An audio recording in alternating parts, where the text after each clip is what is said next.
Check. We're going to do a brief rundown on my Blightcaster life and build. Apologies, let's see if I can get this scrolled out. I am currently hiding out in the Hag's Apothecary in my airship, just for dramatic effect. So for those of you who have not seen it, this is the Halloween outfit from the Maybar of 2023, from wherever you're watching this in the distant future. Don't get too attached to these. These are actually my head spines sticking out. But it does look pretty rad. So here, let's take that off. That's my... I didn't realize the skull cap had a thing. That's amazing. Wish I'd have known that earlier. Anyway, that's skullduggery cap, I think. Yeah, it's the epic skullduggery cap. Alright, I didn't know that Dragonborn actually had that as a hat. That's amazing. I'm sorry I didn't see that sooner. That would have been my look for the whole life. But anyway, so yeah, this is the harvest hat, I believe they call it. Harvest hat, and then the Defender of the Harvest armor, and the autumnal feathers. Is that what they call them? Autumnal feathers? It is autumnal feathers. I don't know why I thought this was leaves for some reason. Anyway, so it's kind of like Cloak of the Rock, but it's faded from one thing to another. So anyway, individually they don't look all that rad, but separately they look together. And there's my grackle down there at the bottom. So anyway, let's get to that. And what we'll do, Blightcaster, wow. So initial thoughts, what a good time. I was not prepared to like this life at all. I'd heard that it was good. I didn't know what I was getting into when I rolled this tune up. But wow, was it ever a good time. A couple of people asked me if it was any good when I was on my stream, and I said, this is the Earth Savant we were promised and never got. It is so fantastically good. Now, there are two different versions of it. Currently, you can't see it because I have it turned off. But the Blightcaster actually looks like this. So this is the Hive Master form. So, as I like to say to people, I'm 10,000 bees in a trench coat. But I have the thing on just because I found that hard on my eyes. So I just turned it off. You can also go with, I know it's in here somewhere. Let's see if I can find this. I'll probably have to edit out me spending 10 hours searching for the alternate form. Thorn Knight. I think this is the alternate form. It looks like that. In case you've never seen it, which actually looks pretty rad now that I see it. Cool beans. Thorn Knight, pretty cool. But again, the reason I went with my Hive Master and not the Thorn Knight, because if we read them through carefully, platform, you become a full Thorn Knight. Gain +3 to caster level and max caster level of all Thorn and Poison spells. +10% exceptional bonus to armor class, +100% fortification. You gain 10% absorption against piercing attacks and 5% absorption against bludgeoning attacks. You become 15% more vulnerable to fire and are now have immunity to most sleep, stun, paralysis, poison, and mind-affecting spells and abilities. Surface, that sounds just awesome, right? But if we go over here and look at the Hive Master form, Swarm form, you become one with the Swarm. Gain +3 to caster level with all of acid and poison spells. Gain 50% concealment and improved invasion. That's a big deal. Your reflex saves are increased by 1 for every 2 druid levels. Again, so that's +10 at level 20. You are now ethereal to monsters when you tumble, so I can just tumble out of messes if I wanted to, which I completely forgot about when I got crowd surfing and some of the other quests. You become 50% more vulnerable to cold, and are immune to many mind effects and knockdown. Okay. As always, as Voodoo Spice will tell you, you are immune to knockdown except for all the things that can still knock you down. So you can be web tripped, you can be bull rushed, you can, like, a few things can still knock you down despite the fact that you are 10,000 bees in a trench coat. But I've considered the concealment plus the evasion, so that's basically displacement. You have always on displacement and always on improved evasion. I believe it's level 17 when you get this. So yeah, anyway, that was what I chose. Plus it is caster levels with acid and poison. The reason is that, first off, everyone knows acid is awesome, and second of all, it is much harder to spec out force than it is to spec out acid. Even though acid is hard to spec out, force is even harder. So it makes more sense to spec for the acid. A lot of people swear that you should go Thorn Knight up until epics and then immediately switch over and then go to Hive Master once you're in epics. I ran Hive Master the entire way. It was fantastic. I never had a problem with it. I understand why people say that it was great for hardcore and great for leveling because it is fantastic. I never felt underpowered. There's a few times when I'm like, yeah, I would have liked the classic druid heals and stuff, but other than that, it was amazing. Lots of hit points. Once you hit, I believe it is level 6. Yeah, Death Eater. You gain 1 temporary hit point equal to your wisdom score whenever you kill an enemy. Creatures 2 levels below you do not count. These hit points remain until damage removes them or the quest ends, so that they're like permanent temporary hit points. This can stack 3 times and is refreshed on each kill. They also are reset if you rest, just FYI. But yeah, it was... So by level 6, you're getting huge amounts of hit points as temporary hit points, and then by the time, like, there are hundreds of hit points when you get into epics. My stats as it stands right now, bearing in mind that I don't have maxed out legendary gear. If I did, these stats would probably look a whole lot better, but this is just the epic gear I ran with. If you think you can do better, by all means, post it in the comments whenever I get around to posting this video at some time before the rapture. Armor class, a respectable 98, considering that I'm not actually really trying for armor class. That was not bad. So defense is pretty good. My fortification sits at 160%. I have 122 MRR and 36 or PRR and 36 MRR, which is hilariously bad, but I have improved evasion, so meh. Feats are exactly what you would expect for a caster build. So I'll just go down here, a quick rundown of these. Again, I'm not doing this with a script, I'm doing this as it comes to me. So if it seems a little disjointed, that's a problem for future me to figure out how to edit. But again, meta magic feats. It's how did I do these in order? I believe I went maximize first, then empower, then heighten, then quicken, and then finally, just before I went into epics, I took empower healing as my last feat. So that's like cut and dry. That's about 1, 2, 3, 4, 5, 6 spellcaster stuff. And I think this life I actually took mental toughness. I did take mental toughness and improved mental toughness. So there you go. One of these might have even taken into epics now that I think about it. My destiny feats were deific warding, plus 10 MRR, PRR, and MRR when you take damage from an enemy's attacker spell. A stack of deific warding, plus 2 to MRR and PRR. So that can stack up to 10 times. Epic spell power acid, epic spell power poison, and font of life. Fount of life, I guess. I'm not sure what the correct pronunciation of that is. I'll have to look that up later. Intensify spell, obviously. Master of Earth, which increases acid spray, acid arrow, and acid blast, all of which are spells I own. And Master of Thorns, which is Thorn Strike, Splinter Bolt, and Thorn Bloom. Spells have plus 10 to their maximum cast level. Again, both of these are fantastic. You'll want those. Wellspring of Power, obviously, is fantastic. And finally, I think this was my last one, which was Scion of the Plane of Earth, plus 4 to the DCs of Conjuration and Transmutation.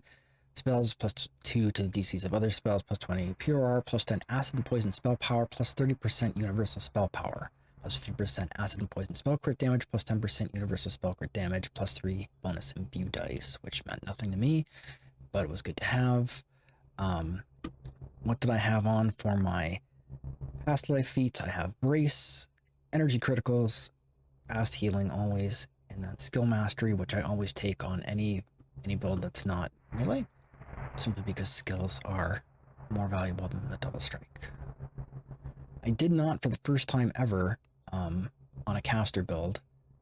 This is strange.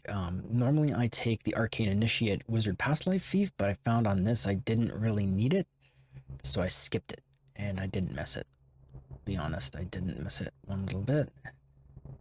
I'm not sure where that shows up. If that shows up as an active feat or a special feat or whatever. Full disclosure, I do have a +8 tome, but other than that, where does that come in? Evasion comes in as a wild shape, druid class feat. Interesting.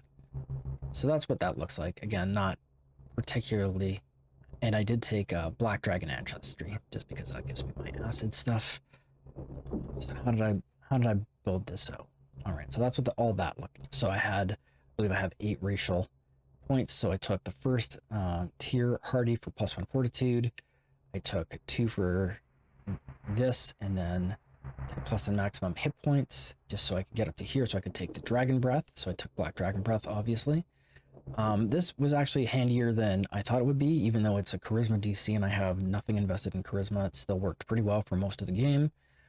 +10 and then another +10 some hit points and healing amplification. I always take hit points and healing amplification whenever I can. And then the rest of this, 1 point to get the Raven, so that I would have the synergy with Unkindness of Raisins over here. Other than that, that was where my 1 universal spell action point went. And then this is a pretty standard build. I found that once again, 43 points in the archetype tree, and then the secondary supporting tree, whatever that happens to be. So it was 37 points in Season's Herald, and then 43 in Blightcaster. So all the cores in Blightcaster. I took the Acid Spray SLA and the Mouth's Acid Arrow SLA, and then I took the Enveloping Swarm SLA. Now this was something I kind of came to regret later. The Thorn Bloom, for whatever reason, this Thorn Bloom SLA is really, really dodgy, like super duper not reliable. It dry fires all the time, and when it doesn't dry fire, it misses everything. I'm not sure what's going on, because the actual Thorn Bloom spell, when I was using it, was great. I'm like, wow, this is awesome. And then this SLA was just, they just made a meal of it. I don't know what's going on here, but it's not great. I would take the other option if I was to do this again instead of the Storm Bloom, which I never got any use out of. And then finally, Grasping Thorns. This is actually pretty rad. This is basically your Everds for a Blightcaster, and it's great. So I fully condone and endorse using Grasping Thorns. Doomsayer, Conjuration, Evocation, Necromancy DCs, these are all the things you want. Although, admittedly, Transmutation would have probably been handier, but whatever. Everything decays, plus 15 acid and poison spell power. Your acid spells remove acid immunity on hostile targets for 30 seconds. There's another one of these, I believe that's everything decays, but it's poison. Again, one of the problems is you don't actually have a lot of poison spells. Like, it's not like a poison alchemist. We'll get into it a little bit later. Vile Thorns, your Splinter Bolt and Thorn spells now also cause an additional 1 point of acid damage for spell levels, scaling with acid spell power. Again, the other version of this does it with poison. Poison of the Hydra, the poison spell now is greatly enhanced when cast. So basically what happens is that down here, you can't really see, it's probably super small on your thing. The poison spell that you get out of, what is that, level 4 or 5? 2 hours later. So the poison spell, normally this is pointless, nobody ever casts this spell. However, when you cast it now, it's an AoE, like a fireball, and it poisons everything around it and turns it into a dot as well. So it strips poison immunity for 30 seconds, and immunity does 2 to 5 poison damage per caster level on application for every 4 seconds up to 12 seconds. Fortitude save for half. Creatures immune to constitution damage will still ignore the aspect of the spell but will take poison damage. So it's basically just strips poison damage. However, this does not work like the alchemist poison strip. It doesn't function the same way for some reason, and it is subject to, as I found it the hard way, spell resistance.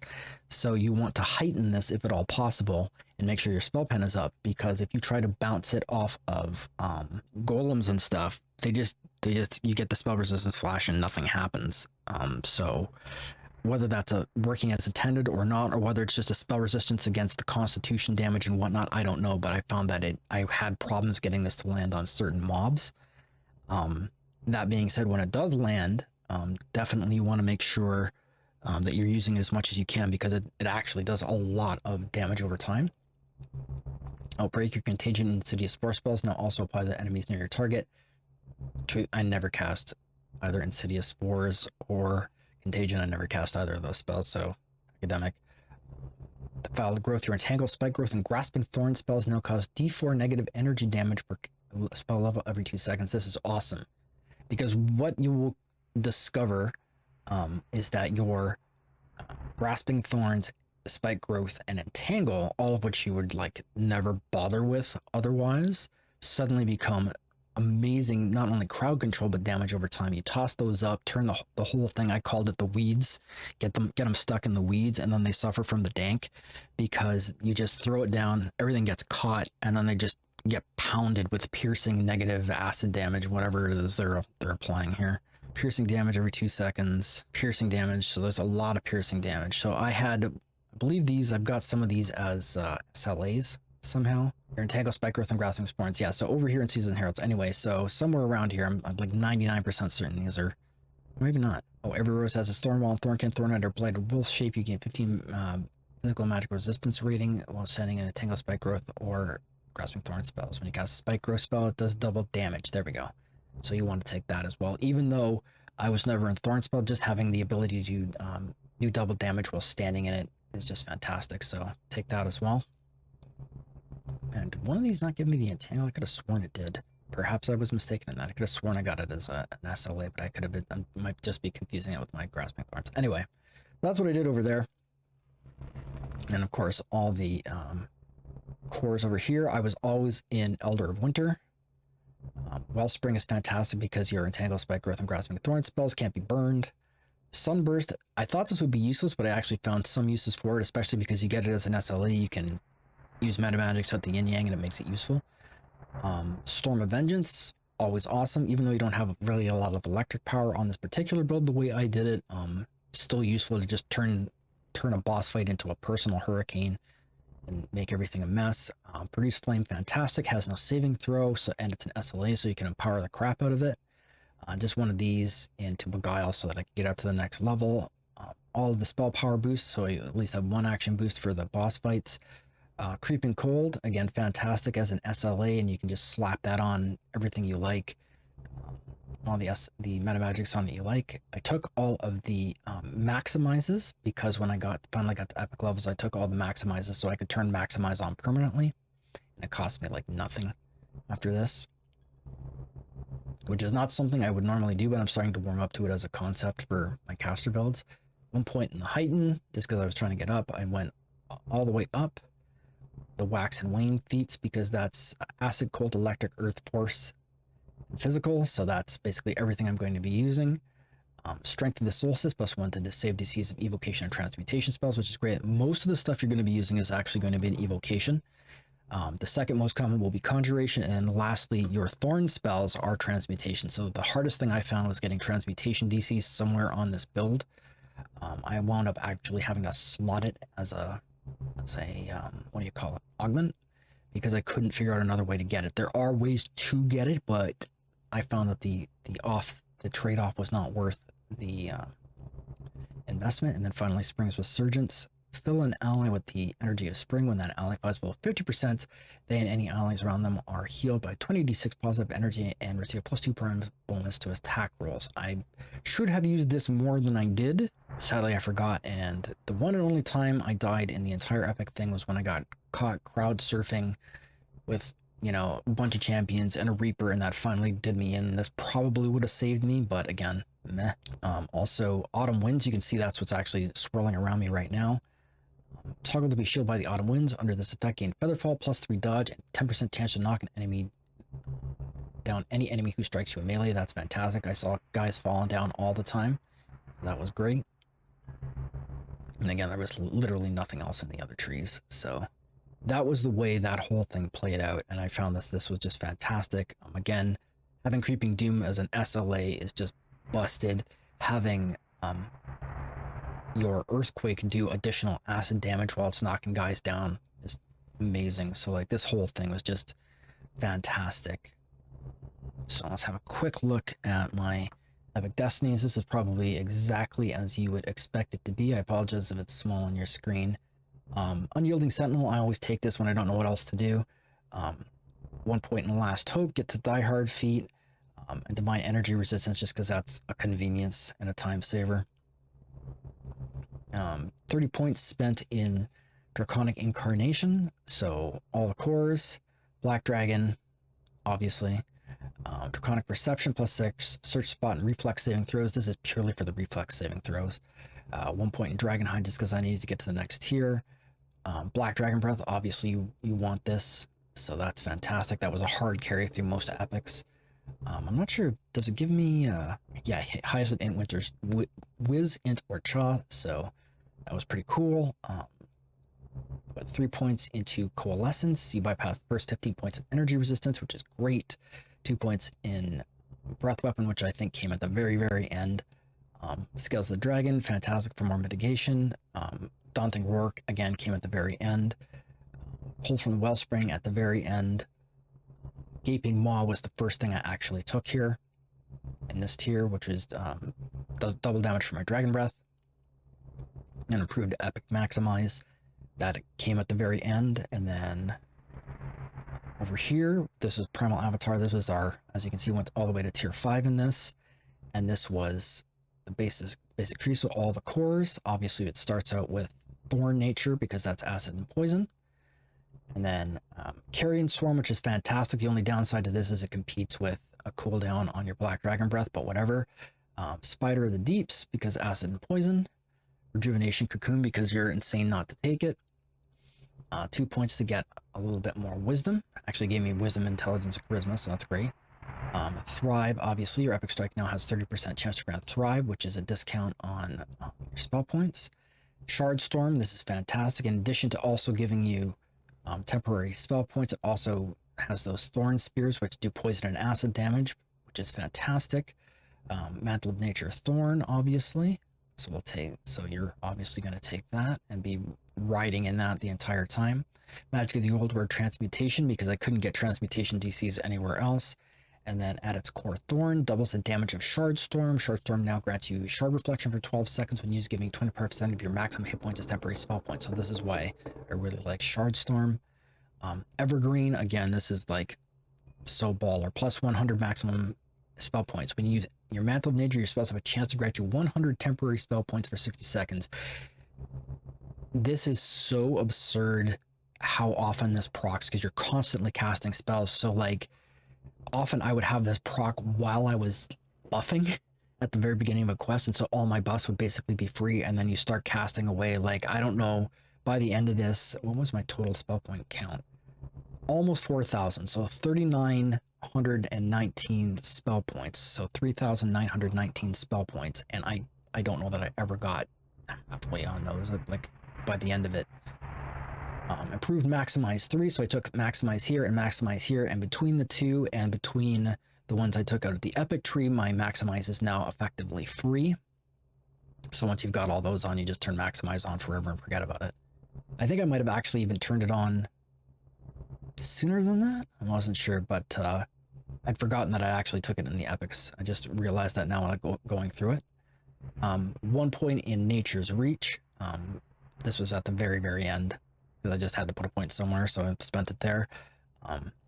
Ancient Wisdom, plus 3 to all spell DCs, which is great. And then Thorn Cloud, again, I took this, never used it, because as soon as I took 31 to 32, and I'm going to TR right away, so academic. So again, this is very straightforward. Like, there's no surprises in this tree, I don't think, really. You know, because a lot of this stuff's not going to get used, the MRR and PRR, and I'm not going to be standing in the thorns. And I mean, I could have done that, but meh. Like, between my Rejuvenation Cocoon and my Regenerate, like, I was never worried about my spell points ever. And the second anything dies, it's immediately giving me more temporary hit points, so that was never really much of a concern.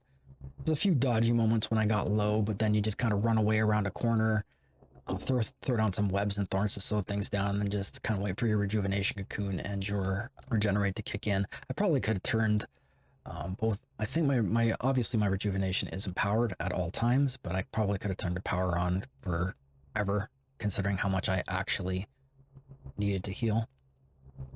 And again, my spell points were never a concern. So let's see.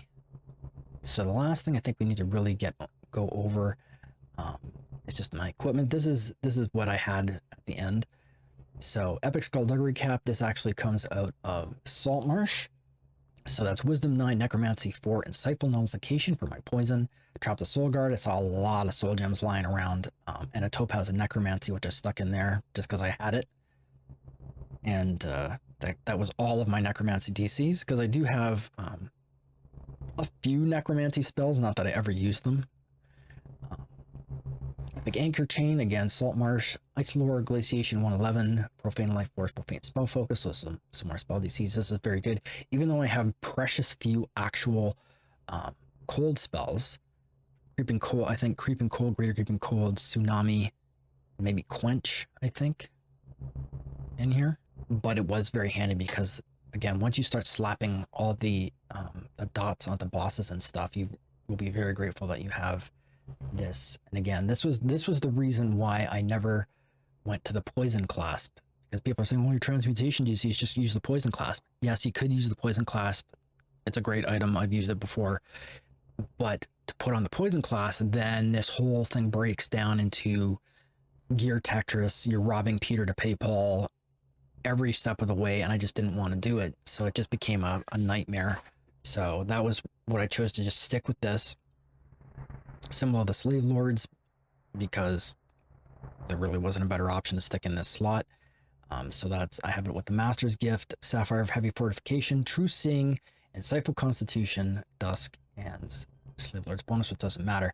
I went with, I'm not even wearing it right now. How long have I been not having my gossamer lead? How long has that been going on? Whoops-a-daisy.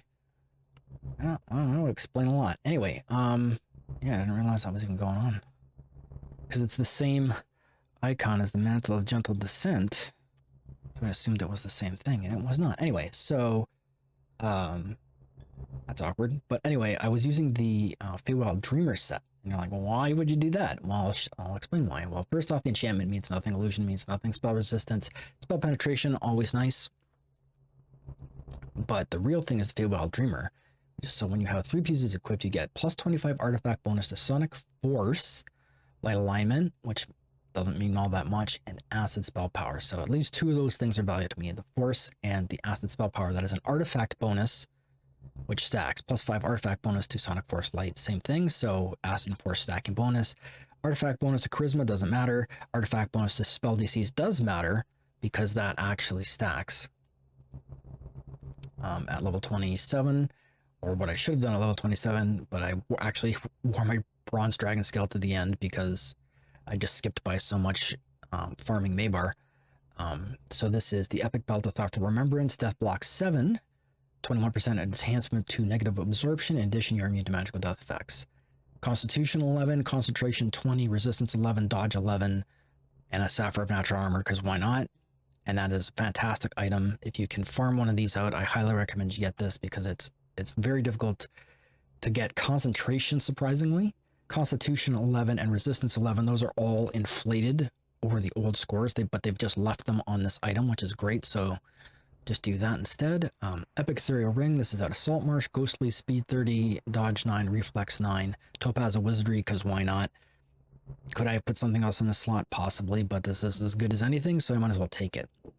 And these are the Delicate Thimble Tips. They are part of the Feywild Dreamer set. Magical Efficiency 5%. Insightful Spell Penetration 3, so that stacks. Conjuration Focus, this is where my Conjuration came from. Mystic Diversion 13%. Mythic Goggle Boost, great little item. Epic Crocodile Skin Boots, I love these things. Constitution 9. Acid Absorption 27. Cold Absorption 27%. Freedom of Movement always on. Acidic Reaping is fantastic. Not that it matters much, because I'm very acid resistant. I have it also slotted with a Sapphire of Crushing Rave and a Diamond of Strength 9, so that I don't have to have another strength item anywhere else. This is a crafted ring. This was like a dead slot for me. I did have the Ring of Winter's Chill, I believe it's called. Yes, Ring of Winter's Chill. I actually was using that into epics. Like, I was at level 21. I was still using the Ring of Winter's Chill, which is a level 5 item, if you can believe it. But because I had Glaciation on this, I improved my horsepower by crafting an Impulse 111 Kinetic Lore 16%. And that's just to boost my force spell power for my thorn spells and for my tsunami and for some of the other things. My orb is the Epic Immaculate Glow. This is, a lot of people sleep on this, but this thing is fantastic. +6 orb bonus, whatever. Permanent efficacy is what you care about here. passive 20% alchemical bonus to each spell power. So that stacks with everything. That's just plus 20 to everything. Superior stability doesn't really mean much. That's deflection and resistance. You've got better stuff. Elemental resistance 30. Again, if you don't want to go into the unyielding sentinel tree, this is effectively replacing the energy resistance and spell resistance 6. And I had a Ruby of Impulse slotted in that. So it was a little bit redundant, but this does give me a little bit more force lore, which is great. That was fantastic. Of course, the Borderlands caster stick, Epic Scepter of Corrosion, +6 enhancement, spellcasting implement 20, acid lore 16, corrosion 111, insightful corrosion 55, insightful wizardry 97. If you're not using these caster sticks, I don't know what to tell you. Here's another interesting pit, a little bit. Necromancer's Bracers. This is part of the Dreadkeeper set, which comes from the second Sharn set, the Soul Splitter, I believe it's called, out of the Sharn docks. Nullification 105, Void Lore 15%, Parrying 3, Insightful Physical Sheltering, which is awesome. And this is where I slotted my Topaz of Transmutation because I couldn't figure out a better place to put it. But this is fantastic. I used this the entire way, and this was important because I could not come up with a better place to slot Nullification the way I'd had things laid out. Perhaps someone else could do better. There's probably a more optimized build, but to get this plus my Epic Skullduggery cap was more than enough nullification to make my poison land and do a lot of damage, so I was content to live with that. And so this is why I never swapped this out for a poison class, because to swap that out, then I lose my cold, then I've got to find another place to slot cold, but cold is very difficult to slot. There are not a lot of cold lore items, so I decided I'd rather just stick with this and the Profane Life Force and the Profane Spell Focus, which stacks, and then just live with slightly less nullification power, because I wasn't really leveraging a lot of poison spells, although I do love Blighted Breath as a spell. So I just stuck with this instead. This is the last piece of the Feywild Dreamer, Feycraft Mail. +5 enhancement, fortification 105, physical sheltering 21, healing amplification 33, false life 32. I have this slotted with a sapphire resistance 6. Doesn't really matter much. I had better resistances otherwhere. Here's another thing. Collective Sight. Why am I using Collective Sight? Why am I using Collective Sight? What the heck just happened here? So it turns out I've been probably running with the wrong gear for a long time. Whoops-a-daisy. Anyway, but since we're here, let's talk about Collective Sight. When I was in the Heroics, I was using Collective Sight because Insightful Wisdom 3, Wisdom 8, Quality Resistance 1 was fantastic and effectively impossible to replace any other way. It was just wasn't a way to get around that because of the way my heroic layout was. So I used this for a long time, but once I hit 20, I went and used these, the Goggles of Dusk. These drop out of the Wargrave University quest. I forget what the first chain is called. The one in the where you have to fight the skeletons at the end. I'm sure I'll add that in later. Quality Wisdom 1, Evocation 3, and Insightful Evocation 2. This was my evocation item, and I wore this all the way through, and apparently I didn't drag it onto my hotbar, which explains a lot of why my stuff wasn't landing by the end there, because I had taken a 5-point hit to my evocation DCs. Still didn't matter all that much. I still breezed through most of it. But anyway, so yeah, this was a fantastic quality spell focus mastery. It stacks, quality wisdom stacks. There wasn't much else to say. This was a fantastic, and it's just a level 16 heroic item. I suppose if you want to go back and farm it for the legendary item, it'd be even better. But again, you want evocation DCs because you need them. A lot of your best stuff is going to be evocation. So that's how that laid out. And my spells, there are so many spells when you're a full caster like this. When you're not a spontaneous caster, I don't even have them all on my bar. There's just so many. So I'll just go across. Like this is, if somebody wants to take a long look, there they all are. If you want to like work your way down, but I'm not going to talk about all of these because there's just so bloody many of them. So I'll just tell you what I've got on my hotbars, and then we can go from there. On this side, I actually had to add an extra toolbar because there were so many spells. So I've got Protection from Elements, Death Ward, Stone Skin. Long Strider Mass comes in more handy than you might think. We're going through ankle deep water, speeds up the process. All the resistances, lined up here. Again, I never used these at the end, but I put them over there at the end of my heroics. So on my fast bar, I've got Acid Spray, Dragon Breath, Dragonborn Dragon Breath, Thorn Wave. This used to be Blighted Breath, but I swapped it over. Acid Arrow, Developing Swarm, Poison, Shard Storm, Carrion Swarm, Wellspring of Power. In the second row, I've got my Night Shield, Jump, Ram's Might, Freedom of Movement, Produce Flame, Entangle, Spike Growth, Grasping Thorns, Creeping Cold SLA, and then my Action Boost Spell Power. And I have Splinter Bolt, Thorn Strike, Thorn Lance, Blighted Breath, which I loved. I called it the barf build for a while because it was just everything was just me using Dragon Breath and barf builds. So I loved this, but unfortunately Poison has its limitations. So I found that I was not getting as much use out of that, so I moved it up, swapped it over. Insidious Spores, situational use. Web, obviously that's crowd control. Quench, again, seems useless, but it's great for dropping on things that you want to light up with your creeping cold, and also on fire enemies that does a lot of damage. Ice Storm, never used it. I mean, I had it, but it never saw a lot of use. Greater Creeping Cold, obviously. And then my Reaper's Momental Power. Master of Decay, so this is my Creeping Doom SLA. Word of Balance, saw more use than I thought it would. So I'm pretty pleased with that. Excuse me, I can't work my face.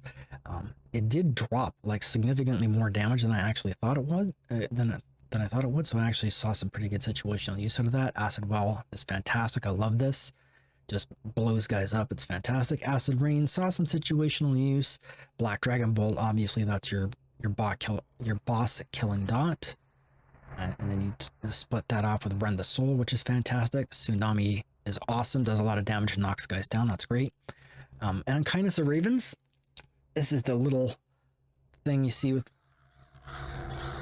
that, and then it will blind guys, and if they're blinded, then you can hit them with spells again, and it does a whole bunch of damage.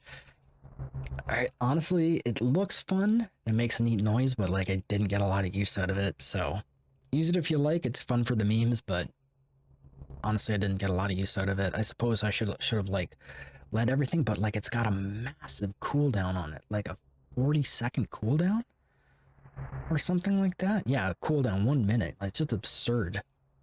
So Swarm of Ravens Basu, you narrow path ahead enemies and ways take D3 piercing damage per druid level and must save versus confusion. And there's no way, it's like you can't add any meta magics to it. If you have the Raven summon active in the Falcon Dream Tree when you use this ability, the more unkindness to come effect for 10 seconds, all your spells and attacks apply D6 piercing damage to blind targets for every druid level. Can only apply every 2 seconds. Well, only lasts for 10, so I mean, how much are you actually, you know? And then like it's double conditioned, right? It's timed, and it's only on the stuff that got blinded in the first place.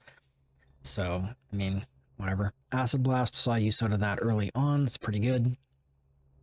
By epics, you want to make sure that you heighten these things simply because they will not do any damage otherwise. Thorn Bloom, this is the SLA that I was talking about. Again, after a while, I almost gave up on it because it just didn't do anything. It was just not hitting anything. It was not, I don't know what, it was dry firing or not hitting anything, and then doing, you know, subpar damage when it was, so I just kind of gave up on it. Finger of Death, never wound up using it. Negative Energy Burst, use this situationally. If you get surrounded by a bunch of guys, you can just, you know, explode. Earthquake is awesome, obviously, that needs no introduction. Acid Fog, only used this by accident. Necrotic Ray, never used it. Storm of Vengeance, did use that a few times. Sometimes it's good to like crap up a whole area. You can have them like caught in a Storm of Vengeance on one side and sleet storms and ice storms on another and stuff. Again, this is how you make your personal hurricane. This with Earthquake and then Sleet Storm. This is the other one. I had Sleet Storm. Didn't get much use out of that. Merfolk's Blessing, you know, if you have to do a lot of swimming, like in the Thorn Hollow or whatever it is, this is handy. Lesser Restoration, because why not? Final top bar would be my Purple Dragon Knight Speed Boost. My Sunburst SLA, which was more useful than I thought it would be. Elder of Winter, Grid of Thorn form, never used it. Mantles, and the Unkindness. This is my Raven summon. So that's pretty much how that broke down. Alright, so this has already gone on for like 42 minutes. That's impressive time wasting. So anyway, that's the way that worked out. Again, it's a standard caster build. Plays very, very similar to a sorcerer. Super duper lots of hitting power, stopping power, healing power. It's just fantastic. Play one as soon as you can because it's very good and there's a high likelihood that it'll get nerfed into the ground, simply because it is so fantastic to play. But if you haven't tried a Blightcaster, go ahead and do it now, especially if you've got the gear to carry it. But that is all I have for you right now. Here's a quick rundown. I'll just do my stats briefly. At the end, my stats were 33 strength, 26 dex, 48 con, 32 intelligence, 55 wisdom, and charisma 28.